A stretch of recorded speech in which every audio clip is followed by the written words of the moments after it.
Bom, lembra que a gente falou da interceptação dos barcos por Israel, da prisão dos ativistas, incluindo a da Greta Thunberg, né? Pois é, por trás daquela operação militar, gente, tinha uma outra operação acontecendo, só que do lado dos ativistas. E era uma operação digital muito bem montada. Enquanto os soldados israelenses, com capacetes e óculos de visão noturna, subiam nos barcos na quarta-feira à noite, lá em Glasgow, na Escócia, dois desenvolvedores do site, a Lizzie Malcolm e o Daniel Powers, estavam numa corrida danada. Eles eram os responsáveis por manter o site da flotilha no ar, mostrando em tempo real o que estava acontecendo.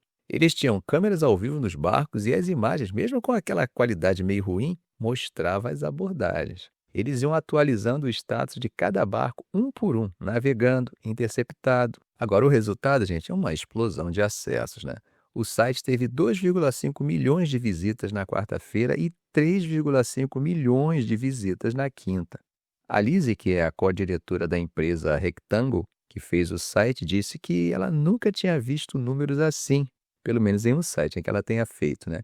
Gente, milhões de pessoas no mundo todo estavam ligadas, acompanhando o destino daqueles barcos. A gente poderia pensar, a flotilha falhou, não conseguiu chegar em Gaza. Bom, sim e não. Os mais de 40 barcos, com cerca de 500 pessoas a bordo, incluindo parlamentares, advogados e ativistas, foram parados e escoltados para Israel. Mas o barulho que eles fizeram, gente, foi gigantesco, né? Tá, mas o que eles conseguiram com essa publicidade toda? Uma nova flotilha com 11 barcos já zarpou e está a caminho. Isso mostra que não foi um ato isolado, foi uma campanha muito bem pensada. Eles usaram as redes sociais de forma sofisticada, tinham tecnologia atualizada para rastrear os barcos, um design de site inteligente e, o mais importante, uma organização de base muito forte. Essa ideia de fazer uma coisa maior surgiu numa reunião em junho na Tunísia. Vários grupos, como o March to Gaza, que já tentavam furar o bloqueio de outras formas, resolveram se juntar. Um membro do grupo, o Anthony Fares, explicou que a ideia era de que uma coisa maior era necessária, né? Então houve discussões sobre como se comunicar com as pessoas e também uma troca de conhecimento. E o apoio foi imediato e bem grande. Quando eles abriram as inscrições para voluntários, receberam 20 mil aplicações. Na Itália, uma instituição de caridade chamada Music for Peace começou a coletar doações de ajuda com a meta de 40 toneladas. Em 5 dias, eles arrecadaram mais de 500 toneladas. Na Grécia, o grupo conseguiu 25 barcos e recebeu mais doações do que conseguia carregar. Eles também se organizaram de um jeito bem esperto, né, com cada país tendo seu próprio porta-voz.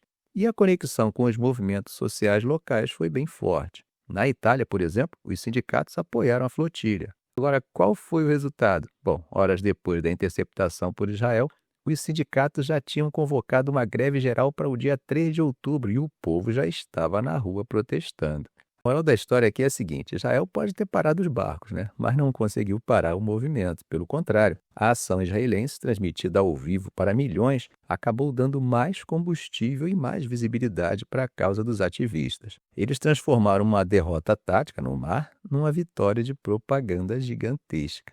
Isso, gente, mesmo que não resolva o problema, tem o poder de mover a opinião pública mundial, né? Algo que foi prejudicado pela exclusão da imprensa internacional de cobrir o conflito.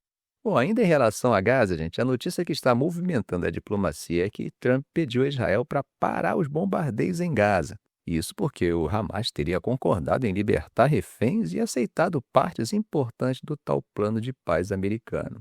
O governo israelense anunciou que vai trabalhar na implementação imediata da primeira fase do plano, que o próprio Netanyahu aprovou durante sua viagem a Washington. Mas, gente, como tudo no Oriente Médio, a coisa não é tão simples assim, né? E a gente precisa ter muito cuidado com o otimismo. Primeiro, porque o cronograma exato para implementar esse plano de Trump ainda não está bem claro. Segundo, porque a logística pode ser um pesadelo. A devastação em Gaza é tão grande que até mesmo a entrega de reféns pode ser complicada. E terceiro, porque questões importantes como o desarmamento do Hamas e a retirada de Israel parecem ainda não estar resolvidas. E a gente tem que lembrar, né? Outros cessar-fogos durante essa guerra acabaram com Israel retomando a ofensiva e os combates também, né? Mas será que a situação no terreno já mudou? Sim e não. Logo depois do pedido de Trump, moradores de Gaza relataram bombardeios pesados na cidade de Gaza. Mas desde então, eles dizem que os ataques aéreos diminuíram bastante, com um período de calma relativa e apenas explosões ocasionais. Trump parece determinado a acabar com o conflito com este plano de 20 pontos, né? Ele chegou a dizer que não se trata apenas de Gaza, trata-se da tão buscada paz no Oriente Médio. Mas os obstáculos são bem grandes. A resposta do Hamas, por exemplo, não deixou clara sua posição sobre o desarmamento, que é uma exigência importante do plano de Trump e um dos principais objetivos de Israel na guerra, né?